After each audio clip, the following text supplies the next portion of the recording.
Hey everyone, Carolina Venom here. Today I'm doing an introduction on my newest phone, and this would be the ZTE Z998 from AT&T. This is a Go phone, and I bought this phone at a really good deal at Walmart.com, and I will be actually using this phone starting next month after my Virgin Mobile plan expires next month. I will be transferring to AT&T, and so yeah, it's all good. I'm gonna give you the specs of the phone, the features, and so far what I think of it.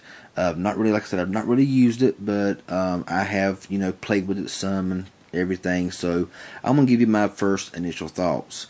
This phone is running Android 4.1. It's got a 4.5-inch display. It's got 960 by 540 pixels at 245 ppi. This phone also has a 5 megapixel camera on the rear with LED flash, and it will record, the camcorder will record up to 720p HD, and it does have a front facing camera.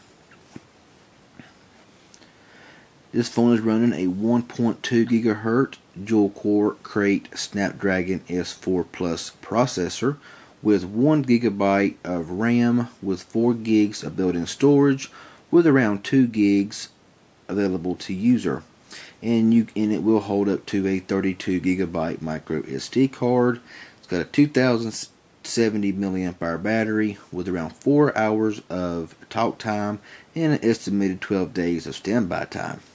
This is a LTE device with AT&T, and it does really, AT&T, if you live in a good AT&T area, you probably have LTE, because to me, Verizon and AT&T has really blanketed a lot of areas with their LTE service. And actually, I live out in the woods, as y'all know, as I've told you before, and I can actually get LTE service, so that's always a good thing.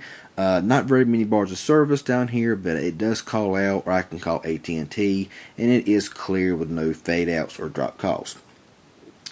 It's pretty plain. It's not got a whole lot of features. It's got the average features. It's a mid-range device in my opinion.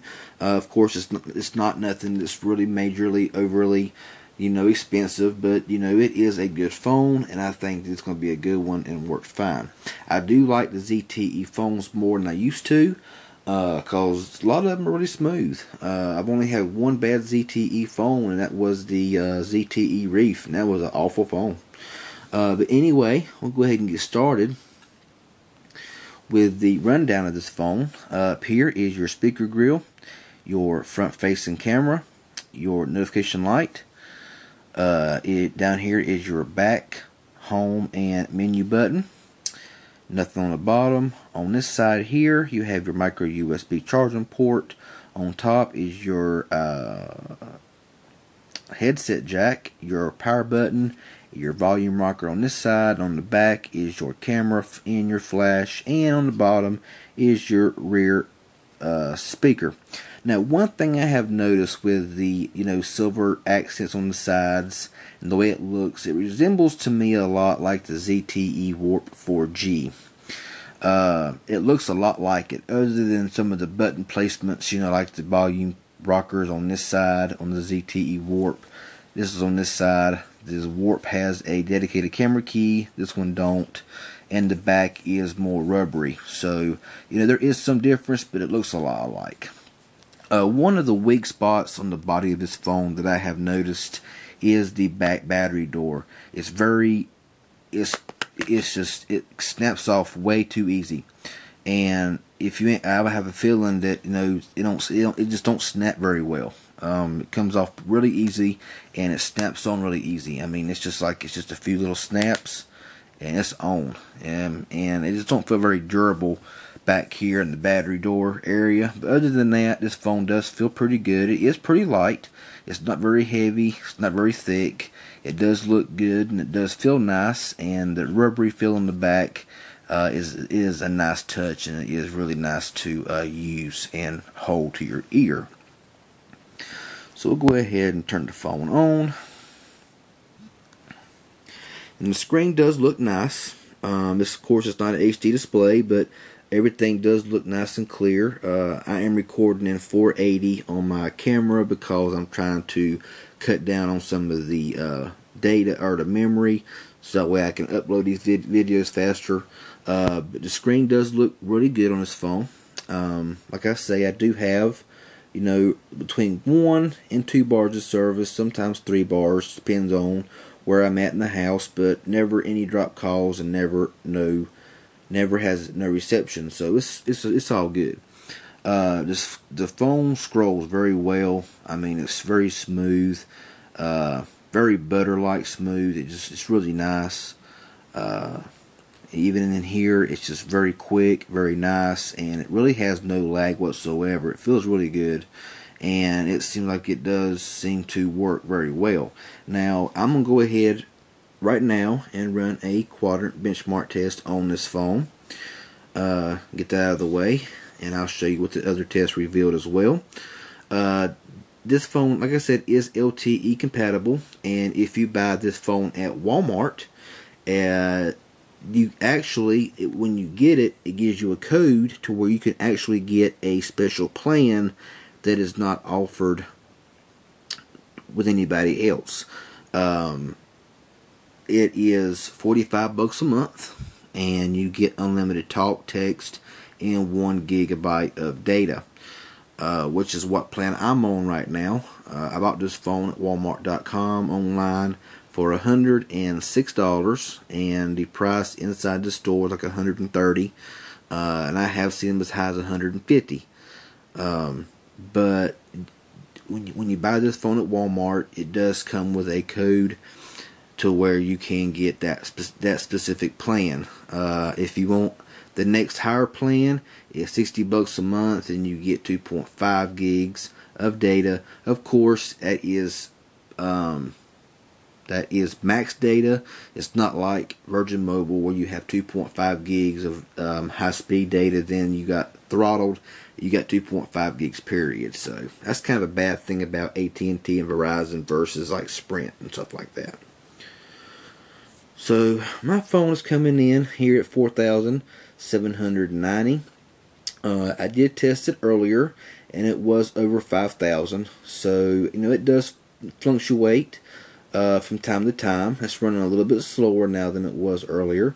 But, you know, of course, you know, the quadrant test, you know, it's not always going to be the same. And $47.90 is the test is running right now. So, you know, not too bad, you know, for this phone. It does run very smooth. On the ATT X benchmark, this phone came in at $14,104. So, you know, of course, it's not no powerhouse. It's not going to be nothing that's going to be overly fast and, you know, overly, you know, but it does do a very good job for what it is, for the processor, for the price of $106 online at Walmart.com, you know, plus tax, you know, without contract. That's a very good deal for this kind of phone. It is, to me, a mid-range phone, and it does work very well. And of course, as you know, with AT&T, you can, you know, if you have somebody give you a high-end device with, you know, a micro SIM card, which this phone takes a micro SIM card, you know, you can just take your SIM card out of this phone here, slap it into a really high-end device, and you're ready to roll. You know, just that simple. And AT&T as well does have several Go phones. You know, they have the Nokia Lumia 520, which is the best-selling Lumia of all time, and it's a wonderful phone. But of course, you sacrifice a front-facing camera, the LTE, and a smaller screen. It is a 4G device, just not LTE. That's a wonderful phone, and I really like it. I still have mine, and I think it's a good phone. And of course, you know, if I get tired using this phone, I can just swap the SIM card out to the Lumia and use it. And there's also the ZTE Radiant they have, which is also a 4G device. The Avail 2, which I heard to steer clear from. It's not much count from what I hear. And I think that they do have a Samsung Galaxy phone. It's not like a 3, 4, or 5, nothing like that. It's a different kind of name. But you know, it's a lot higher than this phone here is. But you know, like I said, with AT&T or T-Mobile, you know, you can just switch out these SIM cards into another phone and you're ready to go. But this is a good phone. I do highly recommend it. It's very smooth. This is one of the better phones with AT&T Go Phone service, in my opinion. So yeah, check it out. This is the ZTE Z998. Really good phone. After next month when I get it activated, and I was going to show you one more thing as well while I was on here. If I go in here and cut off Wi-Fi, if I can find it here, you'll see here that I am in the 4G LTE network. So I can get LTE even down here in the backwoods, which is awesome. So that means that, you know, LTE does reach out pretty well and everything else. So I mean, anyway, any questions or comments, please feel free to ask me. After I start using this phone next month, I will do some speed tests and more of a pros and cons and all that good stuff. But so far, for the price, you can't beat it with AT&T. So I'm going to get out of here. Please subscribe to my channel. I sure would appreciate it. Y'all have a good one, and we'll talk to you later.